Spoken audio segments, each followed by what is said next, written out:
93.0 FM.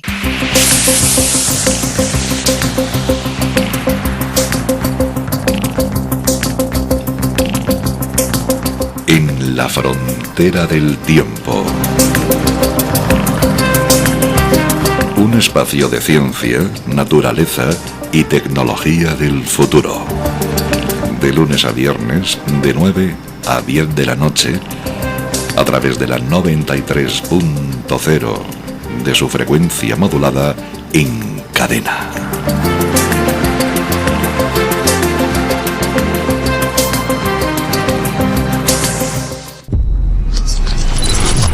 ...93.0... 93.0...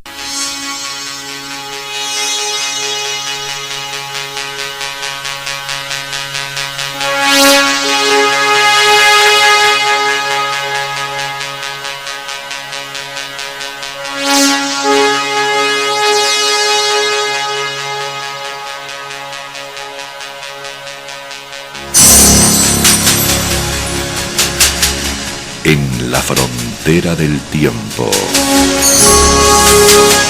Un espacio dirigido y presentado por ella. En la 93.0 FM.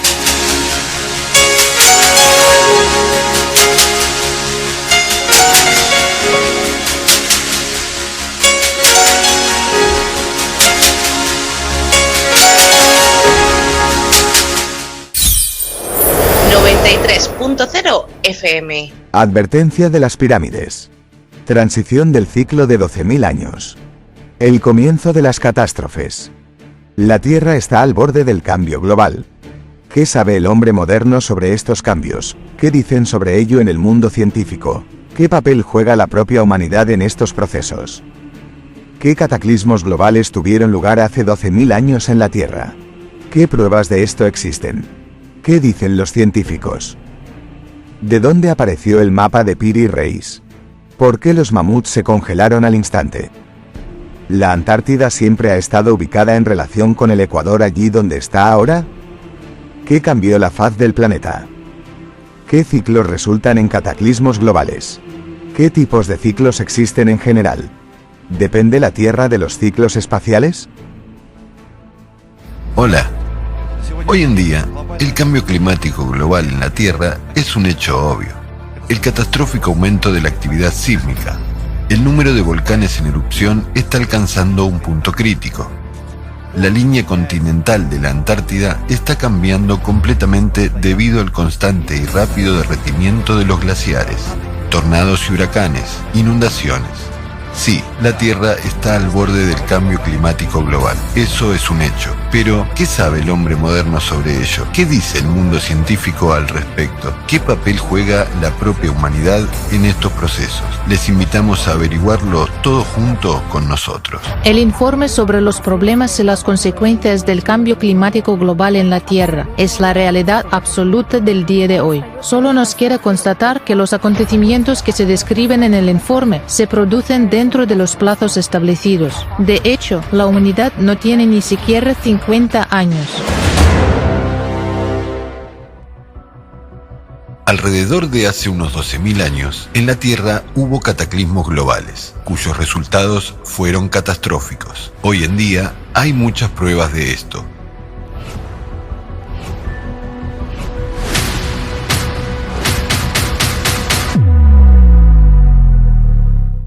A lo largo de la historia de nuestro planeta, el cambio climático se ha producido más de una vez. Entonces existen ciertos ciclos. No tiene nada que ver con el desarrollo de la civilización y su impacto en el medio ambiente, aunque este hecho existe. Entonces, es una especie de patrón que se manifiesta tras un cierto periodo de tiempo, como el día y la noche. Nosotros no influimos en esto. En la religión, en la mitología de la antigua India, hay una doctrina sobre los ciclos por los que pasa la humanidad y el planeta. Basándome en la información que proviene de la ciencia, llego a la conclusión de que estos son ciclos que no están relacionados con la actividad humana y que simplemente los experimentamos, y esto sucedió más de una vez. La edad de hielo anterior, según estiman los científicos, ocurrió aproximadamente hace unos 12.000 años. Entiendo que en cierta medida fue perdido el conocimiento y hay poca información sobre las civilizaciones de aquellos tiempos antiguos, pero los procesos eran globales. Estos son los cambios climáticos que llevaron a tales enfriamientos. Existe una interesante fuente de información, el mapa de Piri Reis. A quien le interese, él era un almirante del Imperio Turco Otomano y tenía un mapa, pues en este mapa se muestra la Antártida sin hielo. Allí estaban marcados ríos, puertos, animales que existían allí. Pero esto es chocante. ¿Cómo puede ser esto? Si la Antártida fue descubierta en el siglo XIX, ¿verdad? Bellinghausen y Lazarev, en sus barcos Vostok y Mirny, descubrieron la Antártida, el último continente. ¿De dónde Piri Reis, que vivía, si no me equivoco, en el siglo XVI, pudo obtener estos mapas? Como él explicó, le llegaron de fuentes bizantinas, y los bizantinos lo explicaron por fuentes fenicias, es decir, de los antiguos fenicios aún. ¿Y de dónde los fenicios lo obtuvieron? Sobre eso, la historia guarda silencio. Pero el hecho es que, según cree la ciencia moderna, la Antártida está cubierta por hielo, ya hace alrededor de unos 25 millones de años. La pregunta es, ¿quién creó estos mapas? ¿Quién vio la Antártida sin hielo? Entonces, ¿hace 25 millones de años hubo una civilización que hizo esto? O la pregunta, ¿entonces es un error y probablemente no son 25 millones de años que la Antártida está cubierta de hielo? Eran procesos que sucedieron muy rápidamente, no eran millones, sino miles de años. Cuando se hizo el análisis, es decir, ahora la ciencia puede tomar fotos a través del hielo y observar las rocas, la superficie, son las mismas que en el mapa de Piri Reis. Así que hubo estos cambios y la civilización los estaba observando, la que existió entonces. Estudiando la geología de la Tierra, se pueden ver estos procesos de sedimentación, cuando el glaciar se extendía y cuando se iba. Traía consigo sedimentos, materiales arenosos, formaba el relieve y todo esto se puede ver. Es como un mapa, como un libro. Solo ábrelo y lee y se puede ver que no solo tuvo lugar hace 12.000 años, sino que también hace 260.000 años y más antes aún. Esto sucedía y por desgracia sucederá de nuevo.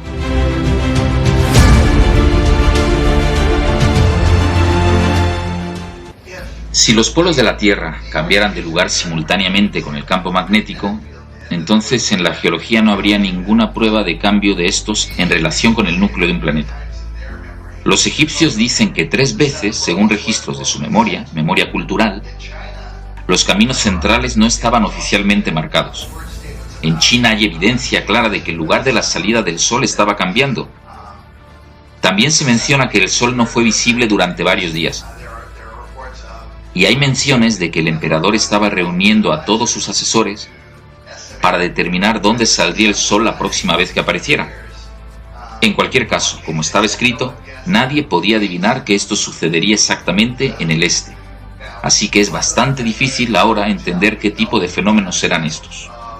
Conocemos ejemplos de grandes mamuts, lanudos, encontrados en Siberia, cuando los animales se congelaron tan rápido que su carne seguía siendo comestible para los perros, después de que se descongelara miles de años después. Sabemos que en algunos casos la última comida del mastodonte no fue digerida en su estómago en el cadáver encontrado, lo que sugiere que el proceso de cambio climático del que estamos hablando puede ser muy rápido. Podría haber sido una transición muy rápida a otro clima. Hay otros signos de tales cambios. Hay bosques primitivos en el Polo Sur, bosques primitivos fosilizados, que de hecho no podrían crecer allí con la cantidad de luz solar que hay. Estos son bosques del tipo que Lewis y Clark hallaron en la costa oeste de los Estados Unidos cuando llegaron allí por primera vez. Es un bosquecillo primitivo, y esto indica el hecho de que la Antártida no siempre se ubicó en relación con el Ecuador donde está ahora. A pesar de ser tabú científico tácito, muchos científicos dicen ahora que todo el planeta es cíclico, incluyendo los eventos climáticos globales. Surge una pregunta lógica: ¿qué ciclos desembocan en los cataclismos globales? ¿Qué tipos de ciclos existen en general? La ciclicidad es la base de la existencia de la humanidad.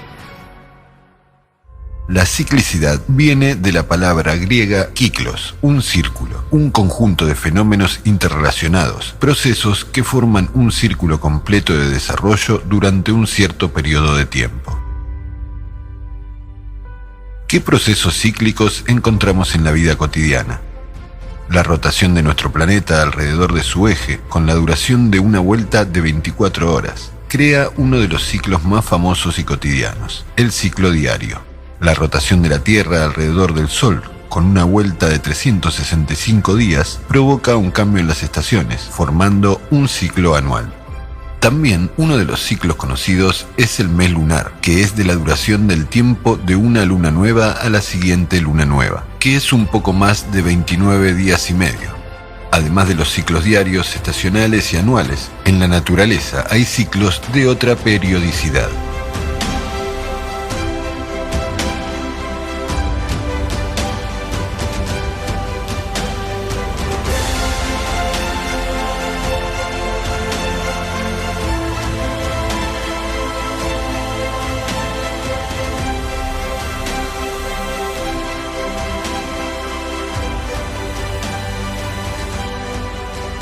Así, la Tierra, periódicamente, una y otra vez, repite su movimiento alrededor del Sol, el Sol alrededor del centro de nuestra galaxia. Siguen uno tras otro los ciclos de la actividad solar. Se producen cambios periódicos en el estado físico de muchas estrellas. Cambia la intensidad de la radiación de algunas fuentes. Naturalmente, la actividad de muchos procesos naturales en el planeta Tierra también dependen de los ciclos espaciales.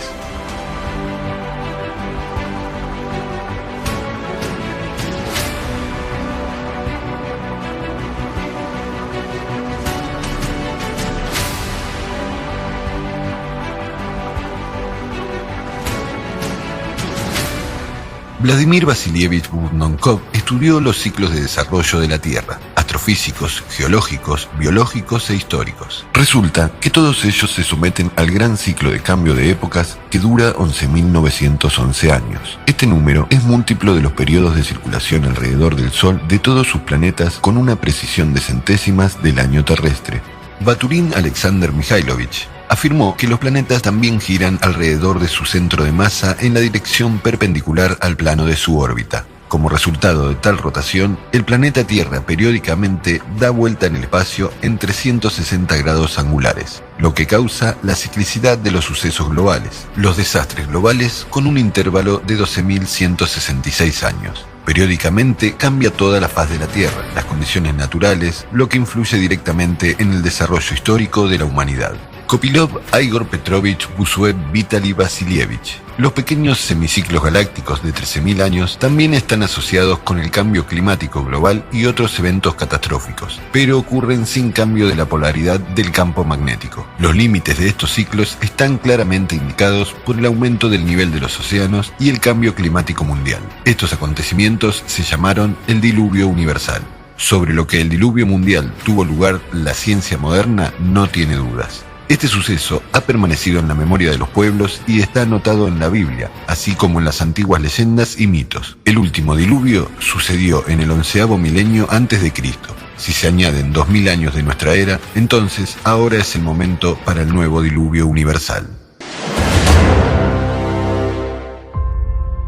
Uno de los ciclos interesantes e importantes al día de hoy es un ciclo de precesión, que se forma por el balanceo del eje de rotación de nuestro planeta, como resultado de lo cual el eje de rotación traza en el cielo estrellado un círculo. La velocidad de rotación es de 1 grado en 72 años, lo que corresponde a una rotación completa en 25.920 años.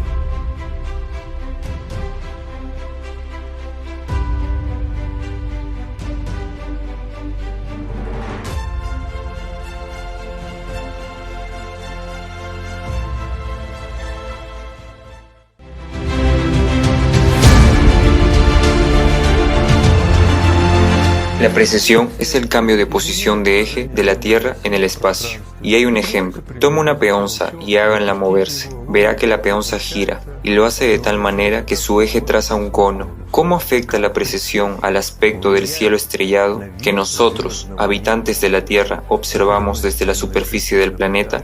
Para ello, tendremos que considerar 4 procesos, 4 ciclos que afectan a la posición de las estrellas en el cielo y por lo tanto a la vista del cielo estrellado. El primero es la rotación diaria de la Tierra. Cada día vemos el Sol saliendo en el este y poniéndose en el oeste. El movimiento anual de la Tierra alrededor del Sol nos hace ver diferentes constelaciones, unas en invierno y otras en verano. El tercero es un siglo precesional, el hecho de que no en un año, ni en mucho menos en un día, sino que a lo largo de 27.000 años la posición mutua de las estrellas con respecto al horizonte de la Tierra está cambiando. Pero sin embargo, digamos que este cono con un radio de 23 grados hace que las estrellas giren, pero al mismo tiempo otras estrellas verán tal y como estaban. La distancia entre ellas no cambia. Cambia pero muy lentamente. Es decir, el aspecto del cielo estrellado como si fuera siendo el mismo, pero todavía podemos ver que la imagen general ha cambiado. Y el cuarto ciclo es el movimiento del sistema solar, incluyendo la Tierra, alrededor del centro de la galaxia.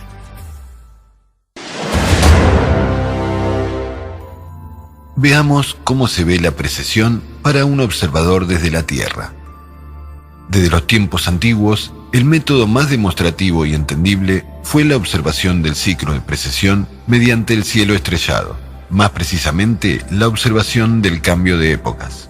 Este método era bien conocido por la gente antigua, que tenía una imagen integral y holística del universo.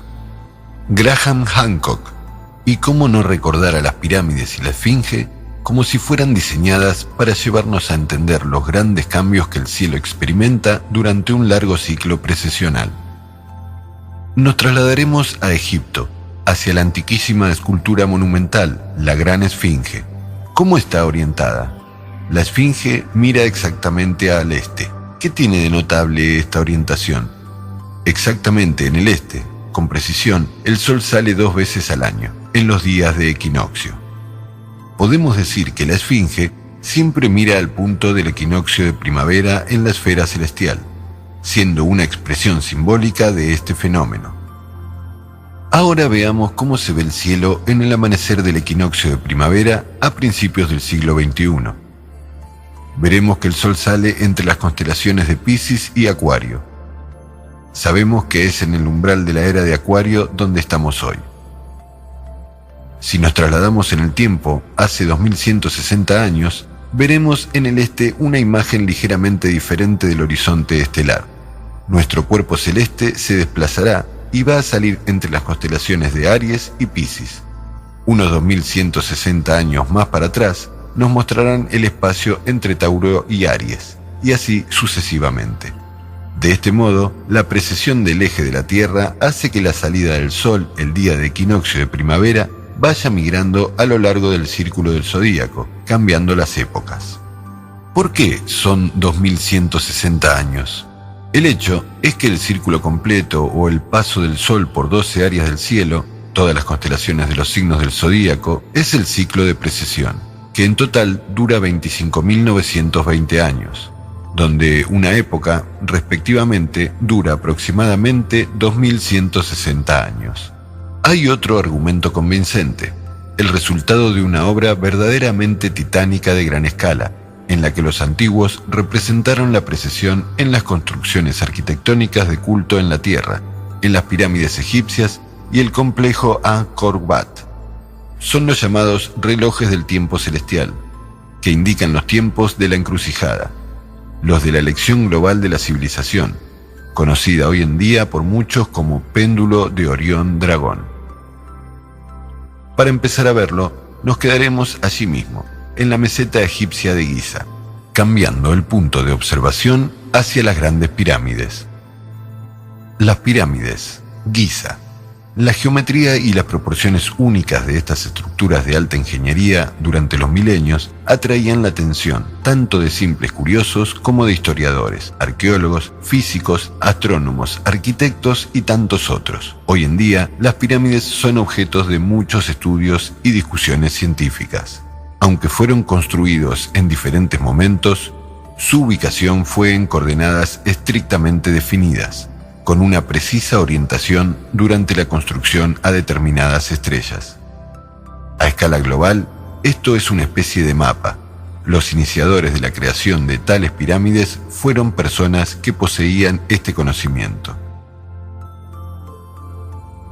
Imhotep fue uno de ellos. Curiosamente, en la transmisión Rompiendo las leyes de la física, cuando se hizo una pregunta sobre la pirámide, se le dio la siguiente respuesta. Me gustaría leerla. Dijo que este aparato, en realidad, da una idea de qué sirvieron las pirámides. ¿Podemos al menos contar más detalladamente sobre estos complejos? Para empezar, voy a responder con una pregunta. ¿Puedo? ¿Cómo creéis que Imhotep construyó la pirámide para que sus descendientes pudieran hacer turismo y pudieran ganar algo de dinero? ¿O para otra cosa? ¿Y cuántas pirámides así fueron construidas por todo el mundo? Después de todo, hay pirámides mucho más grandes y todas están alineadas en una secuencia específica. Y todos están orientados al Kailash. ¿Por qué? ¿Por qué existe este complejo piramidal? ¿Alguien se ha preguntado eso? ¿Para qué? Probablemente para algo más que simple turismo, ¿verdad? Las pirámides, unas de las construcciones más misteriosas del planeta. Por todo el mundo, en todos los continentes, de América a Europa, de Australia a África e Asia, se encontraron cientos de estructuras piramidales de piedra, pirámides regulares, pirámides truncadas, pirámides escalonadas, complejos de montañas piramidales. Las construcciones que pesan muchas toneladas, la mampostería megalítica única, la orientación precisa a los puntos cardinales.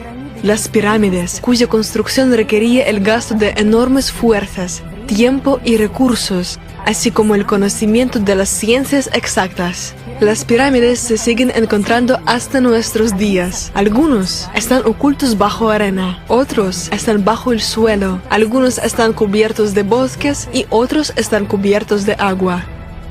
Pero todos comparten una cosa. Estos grandes objetos únicos fueron construidos en la antigüedad y representan un único complejo global vinculado a Kailash. Y esto plantea muchas preguntas, la principal de las cuales es ¿para qué? ¿Para qué la gente tuvo unos costes tan colosales? Está claro que para algo global y de suma importancia que concierne a toda la humanidad. Pero esto genera otra pregunta. ¿Cómo funciona eso? Y esas son preguntas que la humanidad aún tiene que responder. A finales del siglo pasado, Robert Whewell, un ingeniero civil, descubrió accidentalmente que las 3 pirámides de Giza eran una proyección del cinturón de la constelación de Orión en la Tierra. Luego, mientras continuaba su búsqueda, gracias a un programa de computadora astronómico, calculó las posiciones de las estrellas de Orión para diferentes épocas de precesión. Por cierto, el cinturón de Orión en sí mismo consiste en 3 estrellas, Al-Nitak, Al-Nilam y Mintaka. Les corresponden las 3 pirámides de Giza, donde la más grande, la de Keops, representa a Al-Nitak. A pesar de que las pirámides egipcias, como se conoce, fueron construidas hace 4.500 años, su construcción en este lugar y en esta disposición no es accidental, y como los monumentos, eran una proyección del cielo estrellado. Robert Whewell pudo encontrar las claves de este misterio. Esto es lo que escribe en su libro. En el año 10.450 a.C., y solo entonces, la ubicación de las pirámides en la Tierra refleja con precisión la disposición de las estrellas en el cielo. Me refiero a una coincidencia perfecta, inequívoca, y esto no puede ser casual. Entonces, las pirámides egipcias representan el cielo del año 10.450 a.C. ¿Qué es? ¿Una coincidencia? ¿O tal vez es un patrón? Una manera precisa de marcar una época, de congelar una fecha específica en la arquitectura. Para entender esto, veamos cómo se comporta la constelación de Orión en el día de equinoccio de primavera durante un ciclo precesional completo de 26.000 años. La constelación de Orión, al igual que otras estrellas visibles, cambia gradualmente su altura de ubicación debido al balanceo del eje de la Tierra, la precesión. Veamos cómo sucede esto. La estrella Alnitak de la constelación de Orión sube y baja cada 12.500 años. El punto más bajo está en el año 10.450 a.C., o hace unos 12.500 años. Ahora subamos y veamos. Ahora la estrella está en su punto más alto. Este ciclo se está repitiendo. 12.500 años arriba, 12.500 años abajo, arriba, abajo. Los puntos extremos coinciden con los tiempos de la encrucijada. Ahora vamos a movernos 72 grados al este de Giza, al edificio religioso más grande jamás creado en la Tierra, el complejo de templos Angkor Wat, en Camboya. Su construcción fue iniciada por el fundador de la dinastía de Angkor, el príncipe hindú Jayavarman II, en el siglo IX. Duró unos 400 años. Los últimos complejos de templos fueron erigidos en el siglo XII por el rey Jayavarman VII. En 1996, el arqueólogo e historiador británico John Grigsby, estudiando Angkor Wat, llegó a la conclusión de que el complejo del templo es una proyección en la Tierra de una cierta área del cielo estrellado, donde las principales estructuras de Angkor copian el entorno de la constelación del Dragón, y la coincidencia exacta cae en la fecha del equinoccio de primavera en 10.500 a.C., es decir, prácticamente en la fecha que inmortalizaron con su arquitectura única las propias pirámides egipcias. ¿Por qué y para qué? Para entender bien esta cuestión, usaremos el programa Stellarium y simularemos el cambio del cielo estrellado durante muchos miles de años. Para el punto de observación, seleccionaremos de nuevo Egipto. Ahora estamos en Giza, cerca de la Gran Esfinge hace 12.500 años, y observaremos lo que la gente de la civilización anterior vio cuando estuvieron aquí en la mañana del equinoccio de primavera. Al salir el sol en el este, vemos la constelación de Orión salir por el sur. Alcanza su culminación la estrella Alnitak. Al mismo tiempo, en el lado opuesto del observador, en el norte, aumentemos la escala, vemos que la constelación del Dragón está en su posición más alta. Para comparar las alturas del ascenso de Orión Dragón en el programa, hacemos coincidir los lados del mundo y vemos que Orión está en la parte inferior y el Dragón en la parte superior. Quitamos la atmósfera para comprobar la suposición de la interconexión de estas constelaciones y la precesión. Hagamos un experimento varias veces en diferentes fechas, con un intervalo de tiempo de 12-13.000 años. Observando el cielo en el día de equinoccio de primavera, notamos que cada 12.500 años, cuando la constelación de Orión está en su posición más alta, al mismo tiempo la constelación del Dragón está en su posición más baja. Pero pasados los próximos 12.500 años, la situación se invierte. El Orión en la parte inferior y el Dragón en la parte superior, creando así una especie de péndulo, cuya posición extrema indica claramente la mitad del ciclo precesional. El péndulo, en cuyas posiciones extremas se producen cataclismos globales en el planeta, cambiando el clima por mucho tiempo en toda la Tierra. Si nos fijamos de lo que ya hablamos, Dios sabe cuándo y por alguna razón esto no se tuvo en cuenta. Todo se desarrollará en este siglo, a una velocidad tremenda y en una progresión loca. Y esto está sucediendo.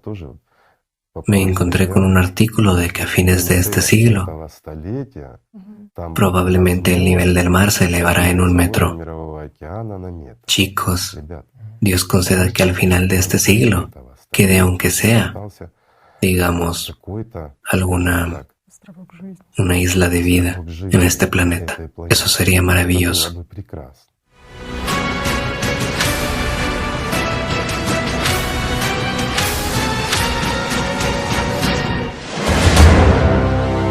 Como vemos, por la experiencia de las generaciones y civilizaciones pasadas, la ciclicidad existe. Muchos científicos hoy en día lo confirman. Por eso, conociendo el pasado, podemos entender cómo tenemos que actuar en el presente.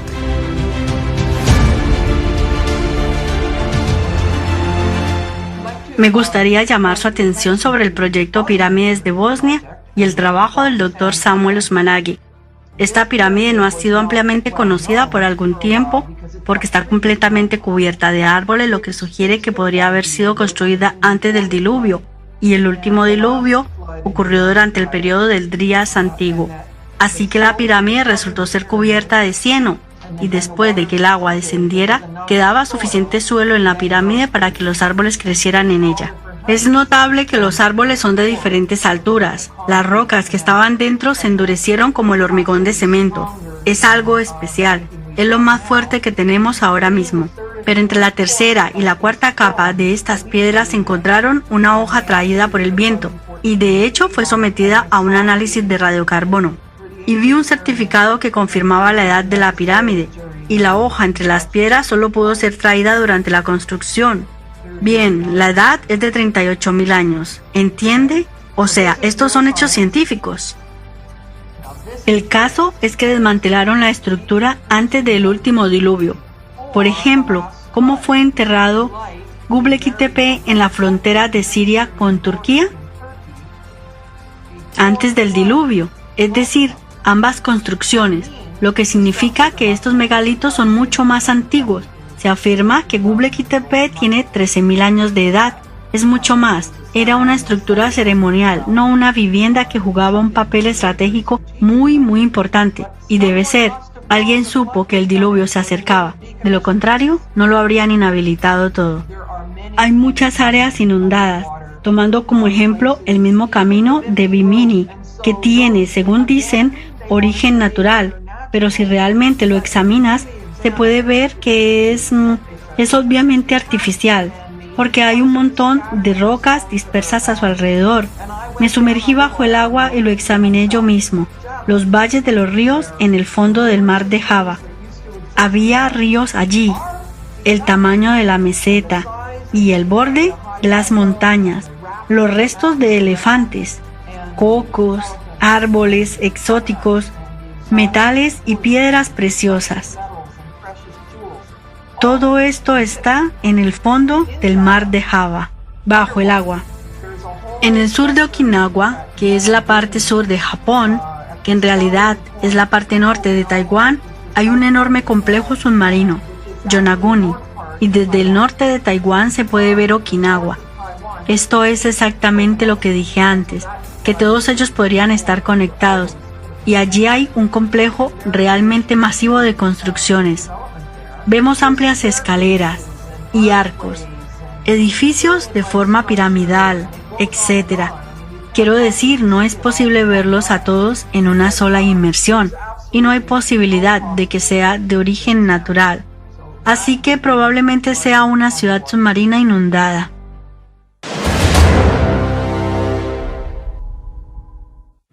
¿Hay alguna evidencia de cambio climático global desde el punto de vista de hallazgos arqueológicos, historia? Me gustaría hablarles de un interesante y misterioso hallazgo arqueológico cuya antigüedad fue determinada con la ayuda del espeleotema, es decir, la estalactita, y fue esta estalactita la que registró la fecha de tal desastre climático como el diluvio. Las estructuras megalíticas submarinas cerca de la isla de Yonaguni, Japón, han recibido la definición de monumento Yonaguni o pirámide Yonaguni. Están a una profundidad de 25 metros bajo el agua y fueron descubiertas por buzos a mediados de los años 80. Y hubo disputas sobre ellos, si eran hechas por el hombre o es un fenómeno natural. ¿Cuál es su edad?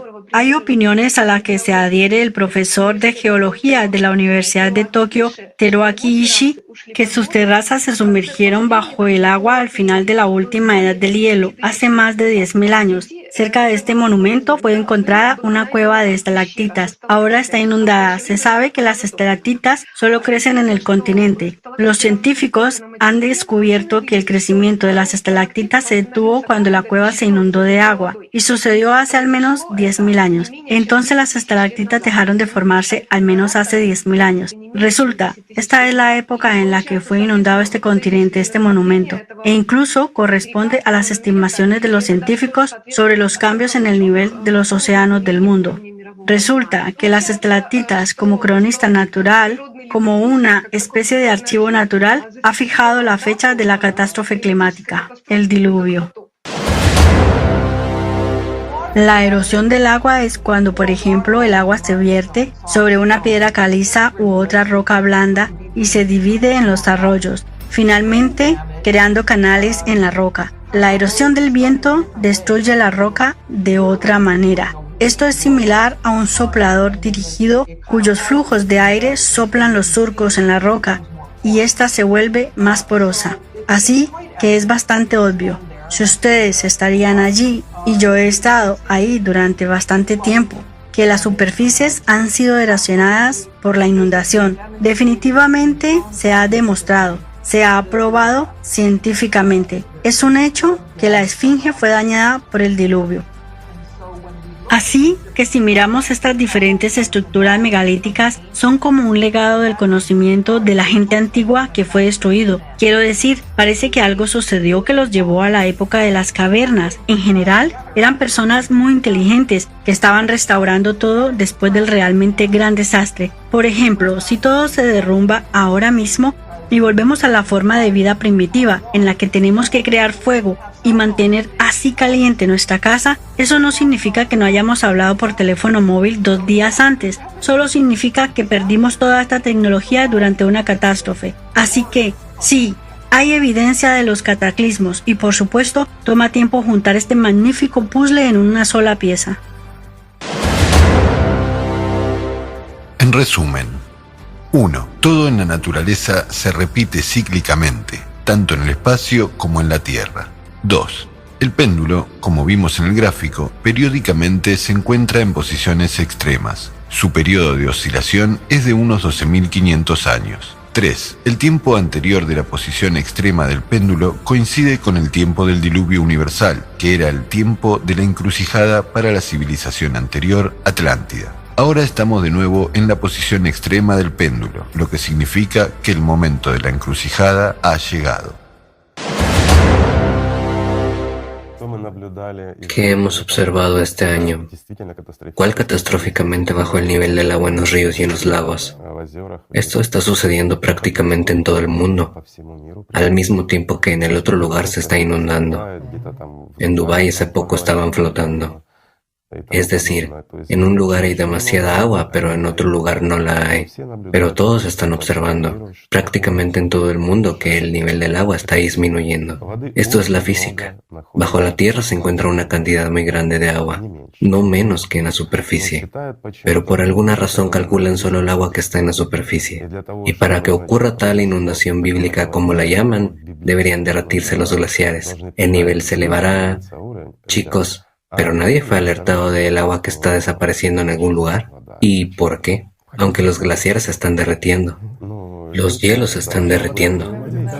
Debería ser al revés, pero el agua se va. Sin embargo, desde tiempos inmemoriales se ha dicho que la Tierra está respirando, que tiene la capacidad de expandirse ligeramente y luego comprimirse.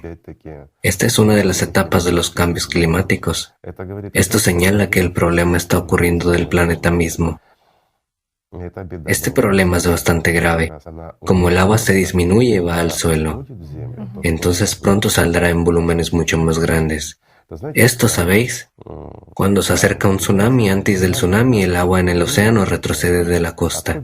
Y retrocede no muy lejos, pero luego viene cubriendo el área mucho más grande.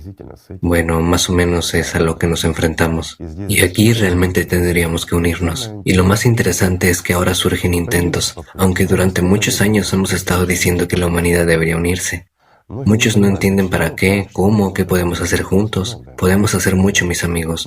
Podemos cambiar el mundo, podemos cambiar a la humanidad, o podemos caernos en el caos, pero uniéndose realmente podemos salvar a la raza humana. En mi opinión, esto es extremadamente importante. Hoy, más que nunca, todos somos no solo testigos oculares, sino participantes directos de los acontecimientos. Por lo tanto, cada uno de nosotros es responsable de la supervivencia de toda la humanidad. Hoy en día, en la plataforma Alatra, se celebran conferencias internacionales, juegos de profesionales en diferentes partes del mundo sobre economía, medicina, psicología, clima, física, durante las cuales las personas de todo el mundo se unen para resolver cuestiones urgentes que nos conciernen a cada uno de nosotros y a la humanidad en su conjunto. Son personas de diferentes países, profesiones, diferentes estratos sociales, diferentes nacionalidades y razas, diferentes creencias y opiniones ateas. A todas ellas une una ideología de vida común con el vector espiritual y moral de su desarrollo, la comprensión de la importancia de actuar aquí y ahora en la construcción de una sociedad creativa, donde reine el amor, la paz, la amistad, la bondad y la humanidad en todo el mundo.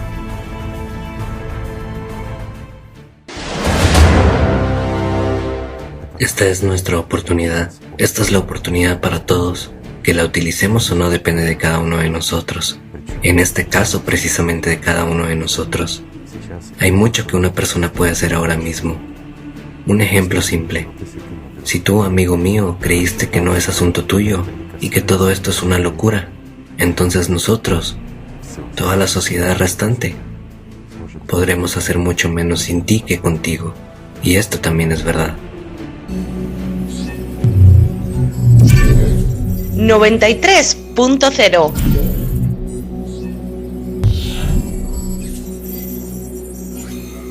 93.0 FM.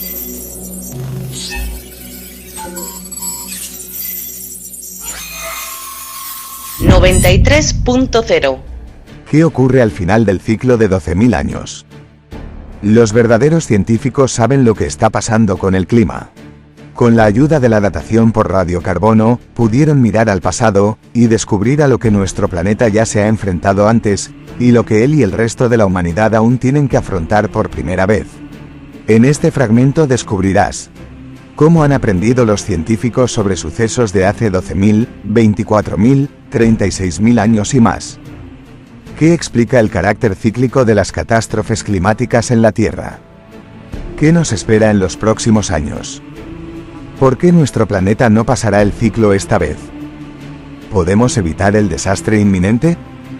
Obtén más información sobre lo que puedes hacer en la transmisión completa del Foro Internacional en línea, Crisis Global. La responsabilidad, traducción simultánea a 100 idiomas. En la actualidad, el número y la intensidad de los cataclismos en el planeta crecen exponencialmente. La humanidad se enfrenta a una terrible catástrofe que se produce en el planeta cada 12.000 años, mientras que cada 24.000 años es más grave. ¿Cómo sabemos que las catástrofes ocurren en la Tierra con esa periodicidad? En distintos momentos, esta hipótesis ha sido sugerida de forma independiente por científicos estadounidenses y soviéticos, así como por investigadores de diferentes países.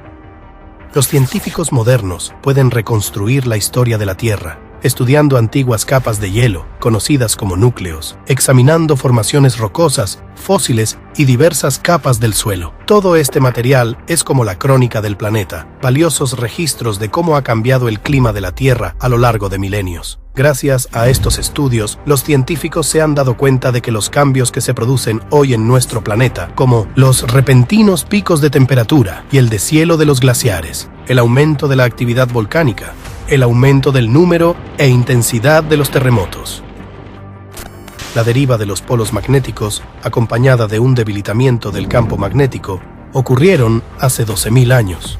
¿Cómo sabemos de estas catástrofes del pasado?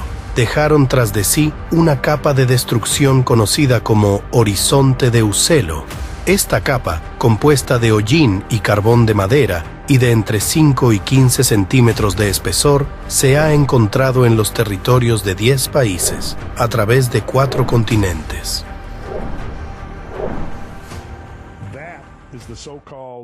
Es la llamada capa de estera negra que separa el Pleistoceno del Holoceno. Y está cargada de hollín, entre otras cosas, pero esta capa de estera negra era conocida desde hace décadas. Y una de las cosas interesantes era que por debajo de esa capa negra se habían encontrado restos de megafauna extinguida, pero rara vez, o nunca, por encima de ella. De hecho, casi nunca se encontró megafauna extinta por encima de esa capa negra. Ahora, esa capa negra ha sido identificada en 4 continentes. Los geólogos alemanes descubrieron que la capa se formó durante la erupción masiva del volcán Lasher See en Alemania, y su ceniza se detectó en toda Europa. Los científicos atribuyeron la capa a un gigantesco incendio forestal provocado por las erupciones volcánicas. Una capa similar de carbón y cenizas, formada en la misma época, fue hallada en Norteamérica y denominada Horizonte Clovis. La capa negra rica en carbono, que data de hace 12.900 años, ha sido identificada previamente en 50 yacimientos de la era Clovis en Norteamérica y parece contemporánea con el abrupto comienzo del enfriamiento del Younger Dryas. Los huesos in situ de la megafauna extinguida del Pleistoceno, junto con los conjuntos de herramientas Clovis, se encuentran debajo de esta capa negra, pero no dentro o por encima de ella. Rastros de incendios a gran escala del mismo periodo también se encontraron en Siberia. Además del volcán Lasher See, docenas de volcanes y supervolcanes entraron en erupción simultáneamente en todo el mundo. Mira el mapa para ver dónde estaban situados. Las erupciones afectaron a todos los rincones del mundo. Según numerosos estudios de otros grupos de científicos, al mismo tiempo se produjo un repentino deshielo, inundaciones catastróficas, intensificación de los vientos y aumento del nivel del mar. ¿Qué tipo de catástrofe fue esta? Hace 12.000 años, la temperatura global se disparó drásticamente 15 grados Celsius en el transcurso de varias décadas. Una parte significativa de las capas de hielo se derritió. Comenzaron inundaciones y tsunamis catastróficos. Algunas zonas de la Tierra quedaron totalmente sumergidas debido a la rápida subida del nivel del mar. Sin embargo, después se produjo un enfriamiento igualmente espectacular. Se encontraron miles de mamuts y otros mamíferos congelados a lo largo de las laderas septentrionales de los barrancos de Siberia. Los continentes experimentaron megaterremotos, erupciones de supervolcanes e incendios masivos, como demuestran las capas de ceniza en las formaciones rocosas. Todos estos cambios anormales y cataclismos ocurridos hace 12.000 años provocaron la extinción masiva de la megafauna y una fuerte reducción de la población humana, incluida la desaparición de los cromañones. Algunos investigadores atribuyeron esta catástrofe al impacto de un meteorito. Sin embargo, el análisis de oligoelementos en las capas de ceniza de la época demostró que la causa real de la catástrofe fueron las erupciones volcánicas. No tiene nada que ver con el impacto de un cometa o un meteorito contra la Tierra, porque eso sería un acontecimiento aleatorio. No es un acontecimiento aleatorio. Según la datación por carbono 14 y otros métodos de datación, ocurre cada 12.068 años. En noviembre de 2023 se publicó un estudio de científicos estadounidenses y españoles que revelaba el descubrimiento de 3 gigantescos flujos de lava en el fondo del mar Mediterráneo, originados por erupciones de supervolcanes. Los científicos concluyeron que estos 3 eventos catastróficos ocurrieron en Europa con un ciclo de 10 a 15.000 años. Esto da lugar a una activación cíclica de los supervolcanes y se puede ver como un reloj. Hace exactamente la mitad de un gran ciclo, 12.500 años, explotó el supervolcán Campi Flegrei en la costa de Italia. Hace exactamente un gran ciclo, de 24.000 a 25.000 años, Taupo, en Nueva Zelanda, estalló. Hace exactamente un gran ciclo y medio, Campi Flegrei volvió a estallar. Cada ciclo de catástrofes globales provoca la extinción masiva de la megafauna y una fuerte reducción de la población humana. Por ejemplo, una gran cantidad de radiación cósmica durante la excursión de Lasham provocó la extinción de toda una especie humana, los neandertales. Según otras teorías, fue causada por la erupción de un supervolcán en los campos flegreos y por las subsiguientes lluvias ácidas hace 36.000 años. Hace 72.000 años, tras la erupción del volcán Toba, la humanidad estuvo a punto de extinguirse y solo quedaron unas 10.000 personas en la Tierra. La composición de las capas sugiere que hace 12.000 años los volcanes no solo entraban en erupción, su magma contenía elementos raros que se encuentran en las capas profundas de la Tierra, cerca del núcleo del planeta. Esto indica que el magma se originaba en capas más profundas, de forma muy parecida a lo que observamos hoy en día. La única explicación plausible sería el sobrecalentamiento del núcleo de la Tierra. La enorme cantidad de energía necesaria para ese calentamiento del magma y su ascenso desde las profundidades no podría haber aparecido de la nada. El sobrecalentamiento del núcleo solo puede producirse por recibir energía adicional del exterior de la influencia cósmica externa. Por lo tanto, los cataclismos que se produjeron hace 12.000 años también fueron el resultado de la influencia cósmica externa. Tenemos estos ciclos, tenemos estaciones cósmicas que creo que se caracterizan por edades glaciares y edades interglaciares. Lo que necesitamos es un largo plazo, como cientos de miles de años de estadísticas, para ver cuál es el calendario preciso que podríamos tomar como promedio. Pero sí, quiero decir, de 12.000 a 13.000 años en ese rango, me parece. Porque cuando vamos a 25 o 26.000 años atrás, hubo un cambio climático importante. El análisis espectral completado de la temperatura y el dióxido de carbono reveló la presencia de ciclos de 12.000 y 24.000 años en el espectro de las oscilaciones de estas características. Ciclos similares también están presentes en las fluctuaciones del núcleo de la Tierra.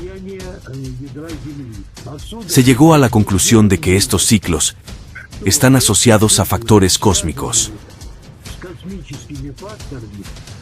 Impactan en el núcleo de la Tierra, que a su vez afecta al sistema climático, provocando los cambios que observamos actualmente.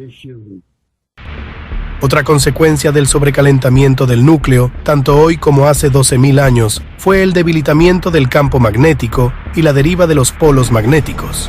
Obsérvese en qué intervalos de tiempo se produjo la deriva de los polos magnéticos en los últimos 120.000 años. El intervalo entre ellos es de aproximadamente 12.000 años. Resulta impactante que al mismo tiempo se produjeran los graves terremotos, las bruscas subidas del nivel del mar mundial, las erupciones volcánicas más fuertes y las glaciaciones. Cada vez, durante la deriva de los polos magnéticos, el campo magnético de la Tierra se hizo de 8 a 10 veces más débil, y esto provocó un aumento del flujo de radiación cósmica. La ciencia moderna no puede explicar por qué las derivas magnéticas coinciden con drásticos cambios climáticos y glaciaciones. Hartmut Heinrich, geólogo marino y climatólogo alemán, al estudiar los sedimentos del fondo marino, los lagos y los ríos, identificó períodos en los que el clima cambia drásticamente. Primero se calienta entre 8 y 10 grados centígrados y luego comienza la glaciación. El profesor Sidney Hemming ha confirmado que tales fluctuaciones se producen cada 12.000 años. Así, se observó un pico de catástrofes hace 12.000,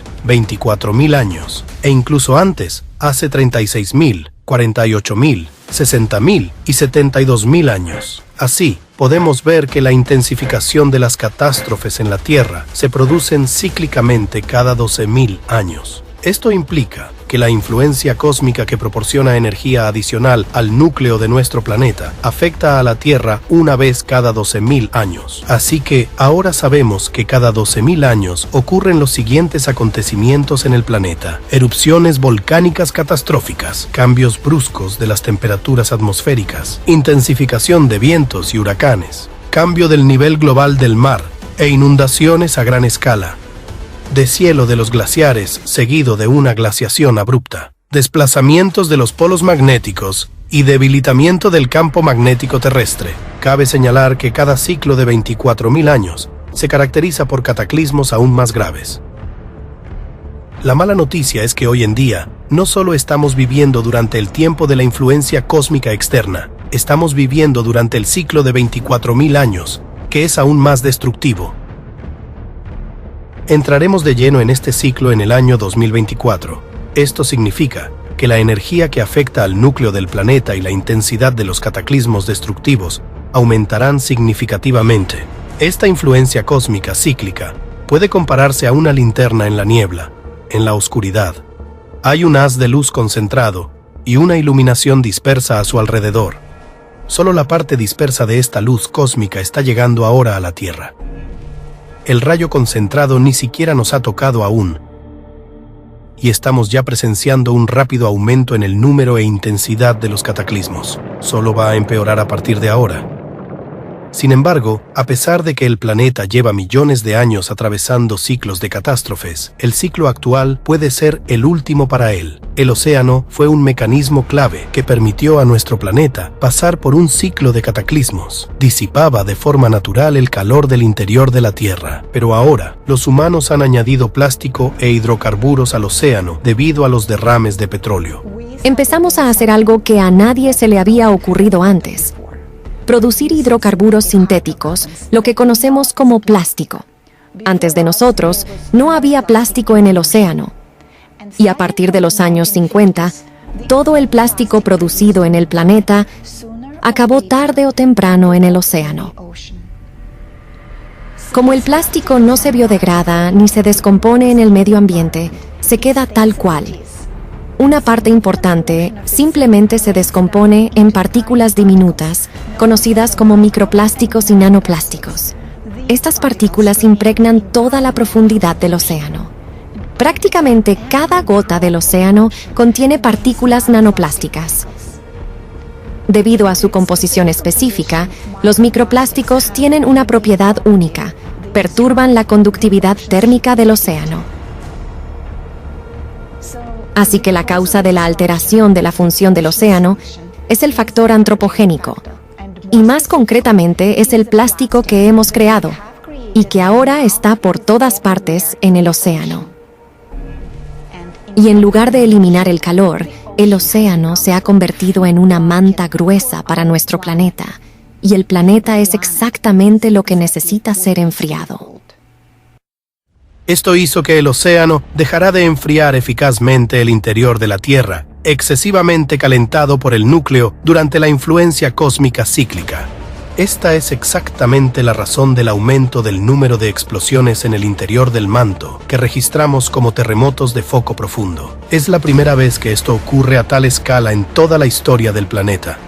Gracias al estudio de los arrecifes de coral en el océano, sabemos que en ciclos anteriores el océano disipaba eficazmente el calor. Ahora están muriendo por calentamiento, mientras que en los ciclos anteriores seguían viviendo. Según nuestras estimaciones, el planeta entrará en el ciclo bajo los rayos directos de la influencia cósmica externa a finales de 2024. Sin embargo, los cataclismos que, según nuestros cálculos preliminares realizados hace más de 10 años, debían comenzar en 2024, ya se están produciendo en 2023.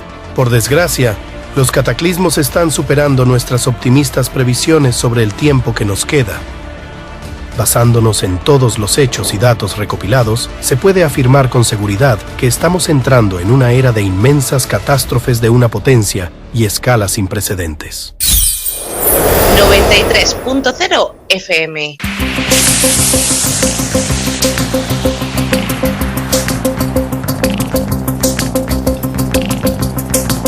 En la frontera del tiempo.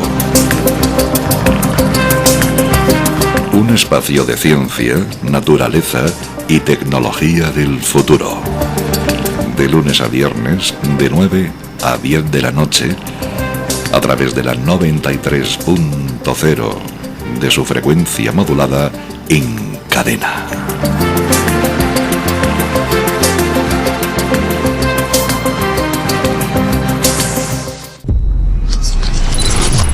...93.0